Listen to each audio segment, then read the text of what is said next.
this is Brandon from Watches on You. Today we're back at JB Hudson Jewelers in Minneapolis, Minnesota, taking a look at a very interesting watch.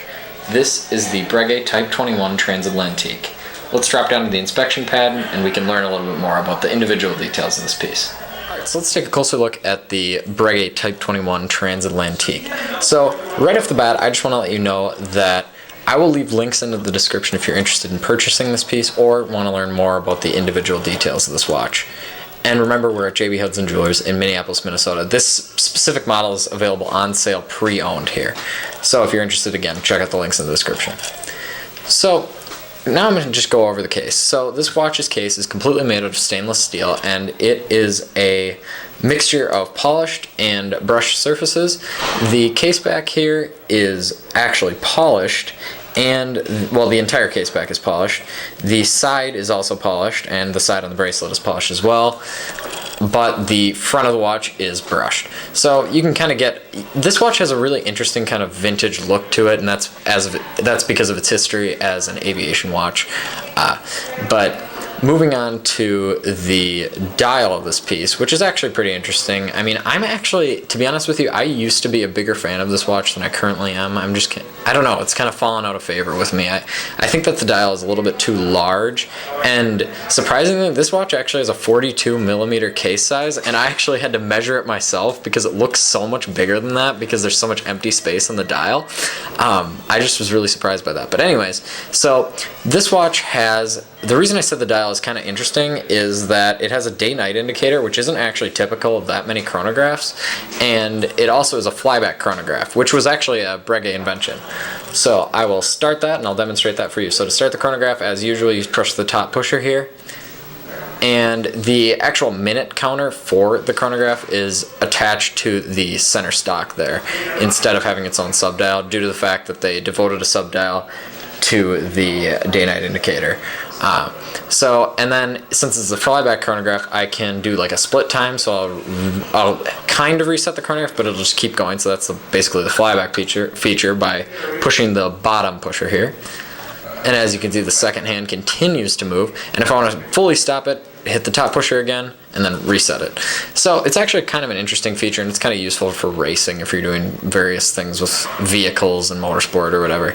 So it's kind of a popular feature. Another interesting aspect of this watch is that it has a bidirectional rotating bezel, and the bezel isn't like loud. It doesn't really make clicks, it just makes like thuds, which I'm not really a fan of. I mean, it's very smooth, very well put together. It's not shaky really or anything like that, but it's only 60 clicks, so again, it's kind of just thud, thud, thud, thud, thud. But yeah, I mean, it's not really my favorite watch anymore. This used to be like one of my favorite watches, and I don't know.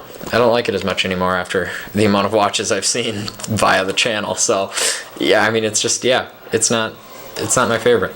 So this model that you can see here is actually available on a bracelet, and there's other versions that come on different straps and are made out of different materials, but this one's on a bracelet, and I've actually never seen the bracelet version before today, and I've got to say, I'm not actually a big fan of the bracelet for the reason that the clasp on the bracelet is kind of traditional. It's very similar to like a Patek Philippe deployment clasp, where you don't actually have buttons to release the bracelet. You just have to pull, and I think that that's kind of awkward and not very safe. I mean, it's just, I don't know, it's just kind of difficult to use and kind of annoying, but the bracelet is finished beautifully with the polished and brushed surfaces, so it's got that going for it. So let's actually move on to a wrist shot.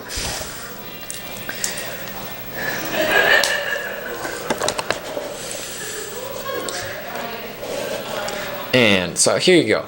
So as you can see, the 42mm case size isn't too big. I mean, I have a slightly above average sized wrist. So, I mean, it looks a little bit big on me, even though it's only 42mm, which isn't really typical, and that's just because of the fact that, again, it's a chronograph, it looks bigger than it actually is. So, I mean, again, I'm just not actually that big of a fan of it. As you know, I don't really like overly sized watches. So, to the eternal question, is this a true Breguet? I am gonna have to. I used to think yes. I'm gonna have to change my answer to no, because the movement is actually sourced from Lemania, and they just added a flyback function to it, so it's not really an in-house movement. Whereas most of Breguet's pieces are. It's just kind of, I don't know. I mean, Breguet just has a brilliant history as a brand. I would say that it's my favorite, tied with Jaeger-LeCoultre for watch brands. I mean, it's brilliant. This just isn't one of its pieces. I mean, not all brands can have every watch be absolutely perfect. And I would say that with actually Breguet, it's pretty much every watch except for this. So they've got a lot going for it. I mean, it's not like some other brands that we don't like as much that make a lot of pieces that we don't like. But anyways, if you like this video, please remember to subscribe and share. And remember, check out the links in the description. Also, if you end up purchasing this piece from JB Hudson, remember to mention us. Thanks.